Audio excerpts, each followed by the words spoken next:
بسم اللہ الرحمن الرحیم۔ السلام علیکم۔ میرا نام عمیر ہے۔ میں 3 بہن بھائیوں میں سب سے بڑا ہوں۔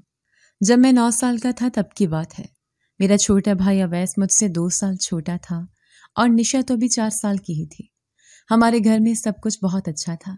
چھوٹا سا گھر تھا لیکن اس میں سکون بہت تھا۔ سکون کی ایک بڑی وجہ میری ماں تھی، اماں، جو اپنے ہاتھوں سے ہمیں کھانا کھلاتی تھیں، اپنے دامن میں محبت چھپا کر سارا دن ہمارے لیے جیتی تھیں۔ اماں دن بھر کام کرتی تھیں، لوگوں کے گھروں میں صفائی، کپڑے، برتن اور کبھی کبھی کھانا بناتی تھیں۔ ابا روزانہ صبح کام پر جاتے اور شام کو آتے۔ ہم سب اماں کے گرد جمع ہوتے۔ کھانے کے وقت نشا اماں کی گود میں بیٹھتی، اویس ادھر ادھر کھیلتا اور میں پلیٹیں لگا دیا کرتا۔ اماں کہتی تھیں، عمیر، تو میرا بیٹا ہی نہیں، بازو بھی ہے، اور میں دل ہی دل میں فخر محسوس کرتا۔ زندگی شاید بہت خوبصورت اس لیے بھی لگتی تھی کہ ہمیں دکھ کا مطلب نہیں پتا تھا۔ ہمیں یہ بھی معلوم نہ تھا کہ ہر صبح ایسی خوشی سے نہیں نکلتی، اور ہر رات ماں کی گود میں سونے کا نصیب ہر بچے کو نہیں ہوتا۔ اکثر اماں کام سے آتی تو تھکی تھکی لگتی، لیکن پھر بھی چہرے پر مسکراہٹ ہوتی۔ وہ کہتی، تھکاوٹ تب لگتی ہے جب دل اداس ہو، میرے دل کے تو 3 جگنو ہیں۔ پھر ایک دن اماں گھر آئیں تو چپ سے تھی، بولی کم، بیٹھتے ہوئے ہلکی سی کراہ نکلی۔ میں نے پوچھا، اماں کیا ہوا؟ انہوں نے ہنستے ہوئے کہا، کچھ نہیں بیٹا، شاید ٹھنڈ لگ گئی ہے۔ مگر اگلے دن بھی وہ ویسے ہی تھکی ہوئی تھیں، اور پھر اگلے دن بھی۔ اویس نے کہا، بھیا، اماں پہلے جیسی نہیں رہی نا؟ میں نے بھی محسوس کیا تھا لیکن دل نہیں مانتا تھا۔ ایک دن اماں کو تیز بخار ہو گیا۔ ابا نے دفتر سے چھٹی لی اور اماں کو ہسپتال لے گئے۔ میں نے کھڑکی سے باہر جھانک کر انہیں جاتے دیکھا۔ اماں کی آنکھیں بند تھیں اور ابا پریشان سے لگ رہے تھے۔ دل میں عجب سا خوف بیٹھ گیا۔ 2 دن بعد اماں واپس آئیں، لیکن وہ ویسی نہیں تھیں۔ وہ کمزور لگ رہی تھیں، چہرہ زرد، آنکھیں اندر کو دھنس چکے تھیں۔ وہ جب اندر آئیں تو نشا دوڑ کر ان کی طرف گئی اور ان کی گود میں بیٹھ گئی۔ اماں نے بمشکل مسکراہٹ لائی، جیسے خود کو زبردستی خوش ظاہر کرنے کی کوشش کر رہی ہوں۔ اگلی صبح میں اور اویس اماں کے پاس بیٹھے تھے۔ ابا باہر کے صحن میں کسی سے بات کر رہے تھے۔ جب واپس آئے تو اماں کے قریب بیٹھ گئے، سر جھکائے، آنکھیں نم تھیں۔ عمیر، ابا نے مجھے پکارا۔ میں قریب آیا۔ انہوں نے آہستہ کہا، بیٹا، تم سے ایک بات کرنی ہے۔ میری اماں نے میرا ہاتھ تھاما اور میری طرف دیکھا۔ بیٹا، تم بڑے ہو گئے ہو نا؟ میں نے گردن ہلائی۔ جی اماں۔ پھر اماں نے وہ بات کی جو شاید کسی 9 سال کے بچے کو کبھی نہیں سننی چاہیے۔ انہوں نے کہا، ڈاکٹر نے کہا ہے مجھے کینسر ہے۔ میرا دل دھڑکنا بھول گیا۔ وہ الفاظ میرے کانوں میں گونجنے لگے۔ کینسر؟ میں نے یہ لفظ سنا تو تھا، لیکن کبھی سوچا نہیں تھا کہ یہ ہمارے گھر کی دہلیز پر آ کھڑا ہوگا۔ اماں، آپ ٹھیک ہو جائیں گے نا؟ میری آواز لرز رہی تھی۔ اماں نے میرے سر پر ہاتھ رکھا۔ پتہ نہیں بیٹا، مگر جو وقت میرے پاس ہے وہ میں تم لوگوں کے ساتھ گزارنا چاہتی ہوں۔ ابا چپ چاپ کمرے سے باہر چلے گئے۔ اماں نے آنکھیں بند کر لی، شاید آنسو چھپانے کے لیے۔ اس رات اماں نے ہم سب کو اپنے ساتھ سلایا۔ اویس اماں کا ہاتھ پکڑ کر سویا، نشا اماں کے سینے پر سر رکھ کر۔ میں آنکھیں کھولے چھت کو گھورتا رہا۔ کچھ ٹوٹنے کی آواز میرے دل میں مسلسل سنائی دیتی رہی۔ اس رات کے بعد جب اماں نے کینسر کی خبر دی، ہمارے گھر کا ماحول بدلنے لگا۔ اماں اب بھی ہنستی تھیں، بچوں کو گود میں لیتی تھیں، کھانے میں وہی ذائقہ ہوتا تھا، لیکن سب کچھ ویسا نہیں رہا تھا۔ اب ان کے چہرے پر ایک تھکن، ایک فکر بسی رہتی تھی۔ ان کی آنکھوں کے نیچے ہلکے گہرے ہو رہے تھے۔ اب وہ اکثر چپ چپ رہنے لگی تھی۔ ایک دن شام کو ابا دوا لینے گئے تھے۔ اماں چارپائی پر لیٹی تھیں۔ اویس باہر کھیلنے گیا ہوا تھا۔ نشا اماں کے برابر میں سو گئی تھی۔ میں کچن سے پانی کا گلاس لے کر واپس آیا تو دیکھا اماں کی آنکھوں سے آنسو بہہ رہے تھے۔ میں دروازے کے پیچھے کھڑا دیکھ رہا تھا۔ وہ رو رہی تھیں، آہستہ آہستہ، جیسے کوئی اندر سے ٹوٹ رہا ہو۔ میں تھوڑی دیر وہیں کھڑا رہا، پھر دبے قدموں سے واپس چلا گیا۔ اگلی رات بھی میں نے انہیں ویسے ہی دیکھا۔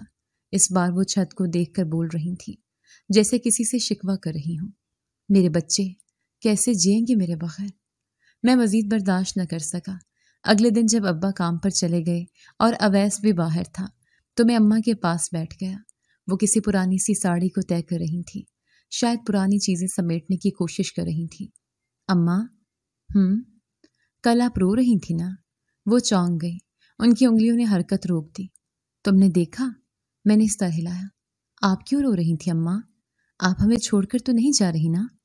وہ لمحہ بھر چپ رہی، پھر میرے قریب ہوئی، میرا ہاتھ پکڑا اور آہستہ بولی، بیٹا میں اپنے لیے نہیں رو رہی، میں اس دن کے لیے رو رہی ہوں جب تم مجھے آواز دو گے اور میں نہ ہوں گی، جب نشا میرے سینے پر سر رکھے گی لیکن میں نیند میں نہیں، مٹی میں سو رہی ہوں گی۔ میں نے فوراً ان کے آنسو صاف کیے اور کہا، نہیں اماں، ایسا کچھ نہیں ہوگا، میں آپ کو مرنے نہیں دوں گا، میں کچھ بھی کر لوں گا اماں، میں آپ کو بچا لوں گا۔ انہوں نے تھکی ہوئی مسکراہٹ دی، میرے گال پر ہاتھ پھیرا اور بولی، بیٹا موت تو برحق ہے، کوئی روک نہیں سکتا، لیکن اگر تم میرے بعد بہادر بن جاؤ، اپنے بہن بھائیوں کا سہارا بن جاؤ، تو یہی میری زندگی کی کامیابی ہوگی۔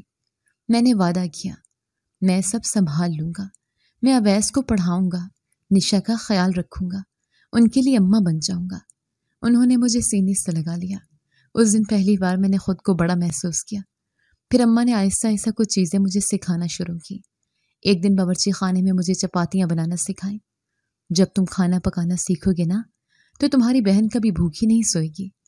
انہوں نے مجھے بتایا کہ کپڑے کیسے دھونے ہیں، پانی کیسے جمع کرنا ہے، دال کیسے پکائی جاتی ہے۔ زندگی بہت لمبی ہے بیٹا، لیکن ماں کے بغیر مشکل ہے، اس لیے وقت سے پہلے سیکھ لو۔ میں نے ایک دن اویس کو پڑھاتے وقت اماں کی طرف دیکھا۔ وہ دروازے پر کھڑی ہلکی سی مسکراہٹ کے ساتھ ہمیں دیکھ رہی تھیں۔ ان کی آنکھوں میں ایک سکون سا تھا، جیسے وہ یہ دیکھ کر خوش ہو رہی ہوں کہ ان کے بعد بھی سب سنبھل جائے گا۔ پھر ایک دن اماں نے پرانی لکڑی کی ایک چھوٹی سی پیٹی نکالی، جسے میں نے پہلے کبھی نہیں دیکھا تھا۔ اس میں کچھ کاغذات، تصویریں اور چند نوٹ رکھے تھے۔ یہ پیسے میں نے تم لوگوں کے لیے چھپا کر رکھے تھے، بہت زیادہ نہیں، لیکن اگر کبھی کوئی برا وقت آئے تو یہ کام آئیں گے۔ میں نے حیرت سے پوچھا، اماں آپ کو کیسے پتا تھا کہ برا وقت آئے گا؟ انہوں نے کہا، ماں کو سب پتا ہوتا ہے بیٹا، اور ماں کبھی اپنے بچوں کو خالی ہاتھ نہیں چھوڑتی۔ ایک دن نشا کو بخار ہو گیا۔ اماں کی طبیعت پہلے ہی خراب تھی، لیکن پھر بھی وہ ساری رات جاگتی رہیں۔ اس کے ماتھے پر پانی کی پٹیاں رکھتی رہیں۔ اویس سہما بیٹھا تھا۔ میں بار بار پانی گرم کر کے دیتا رہا۔ اماں نے آہستہ سے کہا، دیکھا تم نے نبھایا نا اپنا وعدہ۔ وہ لمحے میرے لیے کسی امتحان سے کم نہ تھے، لیکن میں نے خود کو ثابت کرنا شروع کر دیا تھا۔ میں نے سمجھ لیا تھا کہ اب میں صرف بیٹا نہیں ہوں، میں ایک چھوٹا سا محافظ بھی ہوں، ایک چھوٹا سا باپ اپنی بہن اور بھائی کے لیے۔ ماں کی گلی لگنے کے بعد جیسے کچھ دنوں کے لیے سب ٹھہر سا گیا تھا، وہی چھوٹا سا گھر، وہی شامیں، لیکن اماں کی خاموشی بڑھتی جا رہی تھی۔ وہ دن بدن کمزور ہو رہی تھی۔ پہلے صرف سانس چڑھتا تھا، اب چند قدم چلنا بھی ان کے لیے مشکل ہو گیا تھا۔ ہر چیز کا بوجھ ہم پر آ چکا تھا، مگر اماں نے شکایت پھر بھی نہ کی۔ میں صبح جلدی اٹھتا، اماں کی دوا تیار کرتا، ناشتہ بناتا، اویس کو تیار کرتا اور نشا کو گود میں لے کر بہلاتا۔